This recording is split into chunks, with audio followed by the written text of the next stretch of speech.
దేవుడికి పూజ చేసుకుందామని చెప్పి సత్య అయితే పువ్వులు కోసుకొని వస్తూ ఉంటుంది. ఇంతలో అక్కడ ఉన్న వాళ్ళ అత్తయ్య ఆ పువ్వుల్ని కిందకి విసిరేస్తూ ఉంటుంది. అది చూసి ఒక్కసారిగా సత్య అయితే షాక్ అయిపోతూ ఉంటుంది.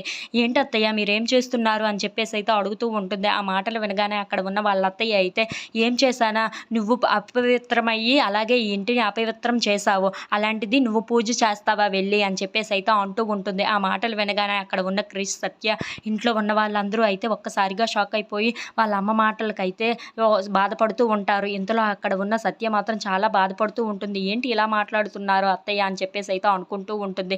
ఇంతలో అక్కడ ఉన్న జయమ్మ మాత్రం, "నువ్వేం చెప్పాలనుకుంటున్నావో సూటిగా చెప్పు, అటదిడ్డంగా చెప్పకు" అని చెప్పేసి అయితే అంటూ ఉంటుంది.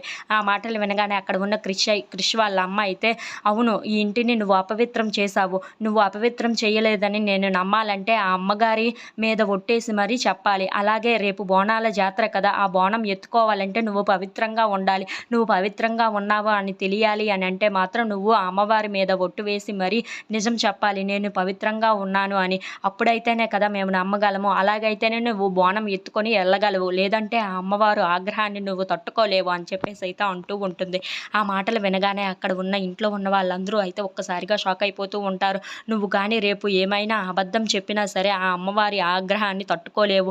నువ్వు నిజం చెప్పి ఆ అమ్మవారి మీద ఒట్టు వేస్తేనే ఈ ఇంట్లోనే ఉండగలవు. అలాగే ఆ పూజని జరిపించగలవు. నువ్వే ఏదో ఒకటి తేల్చుకొని చెప్పు" అని చెప్పేసి అయితే అంటూ ఉంటుంది. ఆ మాటలు వినగానే అక్కడ ఉన్న సత్య మాత్రం ఏం చెప్పాలో తెలియక అలా ఆలోచిస్తూ అయితే వాళ్ళ అత్తయ్య వైపు చూస్తూ ఉండిపోతుంది. If you like this video please like, share and subscribe friends.